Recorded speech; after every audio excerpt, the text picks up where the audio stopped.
ईरानी supreme leader Ayatollah खामनाई पर हमले की धमकी। अगले चंद दिन के अंदर आयतुल्लाह खामनाई को निशाना बनाया जा सकता है, और अगर आयतुल्लाह खामनाई को निशाना बनाया गया तो इसे जंग तस्वुर किया जाएगा। आमिर रजा मेरे साथ मौजूद हैं, उनसे बात करते हैं। आमिर भाई, एक बड़ी धमकी आई है आयतुल्लाह खामनाई को निशाना बनाने की। ये धमकी कहाँ से आई और इस पर ईरान का क्या जवाब आया? देखिए, सबसे पहली बात तो यह है कि मैंने परसों इसी आपके साथ ही एक व्लॉग किया था जिसमें मैंने कहा था कि कौम मुत्तहिदा में जो मार्क हैं, उनके मुस्तकिल सफ़ीर हैं, उन्होंने कहा कि डोनाल्ड ट्रंप पर होने वाला जो हमला है उसमें ईरान मुलव्वस है। यानी उन्होंने एक इल्ज़ाम लगाकर इसको जस्टिफाई करने की कोशिश की कि अगर वो सदर खामनाई पर कोई हमला करते हैं तो वो जस्टिफाई है, क्योंकि हमारे सदर पे हमला हुआ था, हमने उनके सुप्रीम कमांडर पे हमला कर दिया। और ये बात जो है किसी मीडिया हाउस से नहीं निकली है, किसी अखबार की कोई फुलझड़ी नहीं है, कोई टेबल स्टोरी नहीं है। एक साबिक सफ़ीर हैं, डान शपेरो उनका नाम है, उन्होंने एक इजरायली अखबार को ये इंटरव्यू दिया है और उन्होंने कहा आने वाले चंद हफ्तों में सुप्रीम कमांडर अली खामनेई को कत्ल किया जा सकता है और ये कोशिश अमेरिका की जानिब से की जाएगी। यानी बड़ी तशवीशनाक बात है। ये बहुत ही तशवीशनाक है कि आपने कत्ल तक का कह दिया और ये भी कह दिया कि आने वाले चंद हफ्तों में।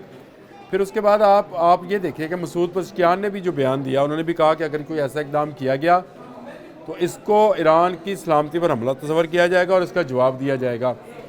अब आप इस सारे ताने बाने में समझे इस सारी चीज़ को कि ये क्यों फैलाई जा रही है। देखिए, रजीम चेंज करने की एक कोशिश वो कर चुके। वो कोशिश ये थी कि हंगामे कराए जाएँ, 14-15 दिन तक ये पूरे मुल्क में हंगामे होते रहे, रजीम चेंज नहीं हुई। और अली खामनेई ने अपने एक ताज़ा बयान में ये कहा हज़ारों लोगों की जान गई है, 500 के करीब तो सिक्योरिटी एहलकार हैं जी बिल्कुल, जिनकी जान गई है। तो इसका मतलब ये है कि एक बड़े पैमाने पर साजिश को नाकाम बनाने के लिए ईरानी पासदारान इस्लाम ने वो भरपूर काम किया जो एक हुकूमत को बचाने के लिए किया जा सकता था।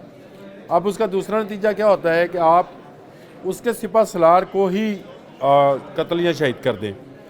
अब ये कोशिश की जाएगी। तो इस तरह मैंने पहले भी कहा था कि डोनाल्ड ट्रंप की इन बातों में मत आइएगा कि जंग ख़त्म हो गई है। हाँ भाई, आपने ये परसों बात की थी कि उसने पेंतरा बदला है, वो अपनी जगह बदल रहा है, वो हमला करेगा या कोई ऐसा वार करेगा जो ईरान को बहुत नुकसान पहुंचाएगा। और मैंने आपसे कहा था कि शिकारी ने जाल बदला है, शिकार नहीं। बिल्कुल, ये मैंने आपसे कहा था। उन्होंने ये तब्दीली लानी ही लानी है। देखे, जो साबिक बादशाह थे रज़ा शाह पहलवी, उनके जो बेटे ने जो बयान दिया है अली रज़ा शाह पहलवी ने, उनका बयान ही मेरे बात की तस्दीक है।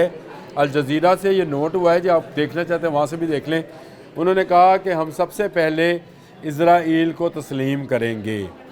दूसरे लफ्ज़ में उन्होंने कहा कि हम ईरान की फ़ौजी एटमी कुव्वत बनने से रोकेंगे। यानी बिल्ली थैले से बाहर आ गई, अज़ाइम सामने आ गए, वो करना क्या चाहते हैं। यानी अस्करी तौर पर जो एटम का इस्तेमाल है उसको अफजर्दगी जो इसको बोलते हैं कि 98% होनी चाहिए यूरेनियम की, उसको ख़त्म किया जाएगा, रोल बैक किया जाएगा। एजेंडा क्या है? इजराइल को तस्लीम कराना ईरान से, और आपने ईरान को जो है उसकी एटमी कुव्वत को ख़त्म करना है।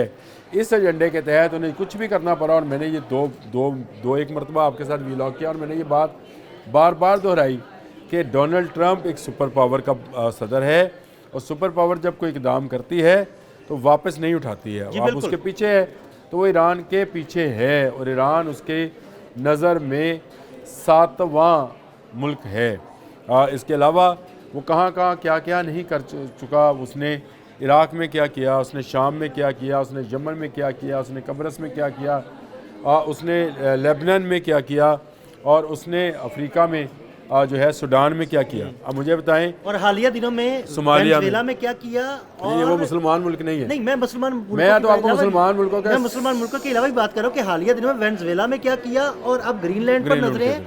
मतलब वो दुनिया में कोई खित्ता, कोई जगह छोड़ना नहीं चाहता। लेकिन ईरान उसके लिए 7वां मुल्क है। ये 7वां मुल्क क्या है, इसको ज़रा फिर आपको यहूदी मिथोलॉजी के अंदर जाना पड़ेगा। उनके लिए 7वां हिस्सा क्यों अहम है, और इसका हसूल यहूदियों को बरसरे इक़्तिदार लाने के लिए क्यों ज़रूरी है, दुनिया के ऊपर उनका राज बनाने के लिए।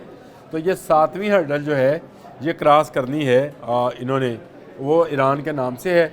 और अब ये धमकी जो है ये डान शपेरो के नाम से जो साहब हैं, साबिक सफ़ीर, उन्होंने अगर ये कहा है तो इसका मतलब ये है कि इसके ताने बाने कहीं बुने जा रहे हैं कहीं पर तो कोई तैयारी की जा रही है।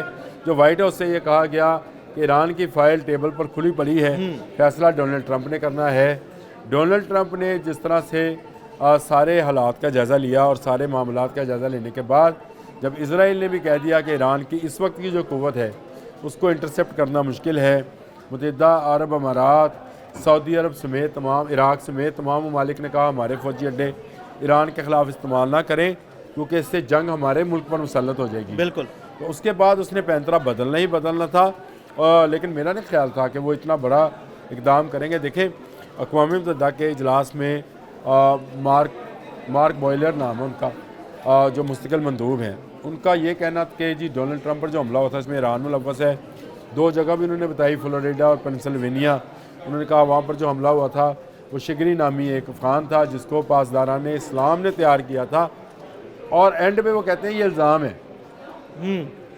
सारी कहानी बयान कर दी, कहते हैं, लेकिन वो सारी कहानी बयान कर दी और उसके बाद कह दिया कि ये इल्ज़ाम है ताकि वो जवाब बना रहे हैं। ये बड़ी सीधी सी बात है। देखें, अब तो नज़र आ रहा है कि रजीम चेंज करने के लिए उन्हें कुछ भी करना पड़े। आपको डोनाल्ड ट्रंप का अगर एक हफ़्ते पहले का बयान अभी निकाल लें, नेट पे सर्च मारें और देख लें, जिसमें उन्होंने ये साफ लफ्ज़ों में कहा था कि रजीम चेंज होने के बाद क्या होगा इसका मैं अभी हम कुछ नहीं कह सकते, लेकिन हमारा रज़ा शाह पहलवी के साथ बिल्कुल उसके साथ कोई तल्लक नहीं है, ना ही हम उसको बरसर इक़्तिदार लाना चाहते हैं। वहाँ के अवाम की मंगों के मुताबिक जो है हम वहाँ पे हुक्मरान करेंगे, वो कोई भी होगा। इसलिए रज़ा शाह पहलवी को शायद ये बयान देना पड़ा कि मैं इसराइल को तस्लीम करने के लिए तैयार हूँ। मेरे वफ़ादार आज भी ईरान के अंदर मौजूद हैं, ईरान के बाहर भी जो लोग ईरानी मौजूद हैं जो वहाँ से फ़रार हुए थे इस्लामी इनकलाब के बाद, 1979 में आने वाले इनकलाब के बाद, वो भी रज़ा शाह पहलवी। लेकिन आमिर भाई, लाख कोशिशों के बावजूद अभी तक अमेरिका को ईरान के अंदर कोई गद्दार नहीं मिला। अगर कोई मिल जाता तो शायद अब तक ईरान को वो घुटनों पे ले आता। अच्छा, वो अच्छी बात है कि भारतीयों को निकाल दिया, नहीं तो गद्दार मिल जाना था। बिल्कुल ऐसा ही है। वो तो मिल ही जाने थे अंदर, उनको जसूस तो मिल ही जाने थे। लेकिन देखिए, मसला यहाँ पर यह है कि ईरान के लिए ये ज़िंदगी और मौत का मसला है। अब डॉन जो शापर साहब हैं, वो शैपर साहब हैं, जो मर्ज़ी कहें, लेकिन ये मसला है ज़िंदगी और मौत का। ईरान रहेगा या नहीं रहेगा उसका फ़ैसला जो है वो अमेरिका के उस एजेंडे पे है, लेकिन ईरानी लोग जो हैं वो जाने देने को तैयार हैं। उसके सुप्रीम कमांडर और उनकी पासदारान इस्लाम आज भी एक हैं। और मैंने कहा था कि तेहरान में जब मुजाहरा हुआ था, मैंने आपसे उससे पहले कह रहा था कि ईरान पर जब बुरा वक्त आएगा तो ये जो मुजाहिरीन है ये भी इसके साथ शामिल होंगे। ये इस वक्त एक साजिश का हिस्सा बने हुए हैं, लेकिन आहिस्ता आहिस्ता देखिएगा ये क्या इसमें से निकलता है। बहुत शुक्रिया आमिर रज़ा जी। बिल्कुल, आमिर रज़ा ने बड़ी तफसील के साथ इस सारे मामले पर रोशनी डाली। अदील अहमद और आमिर रज़ा को इजाज़त दीजिएगा। अल्लाह हाफ़िज़।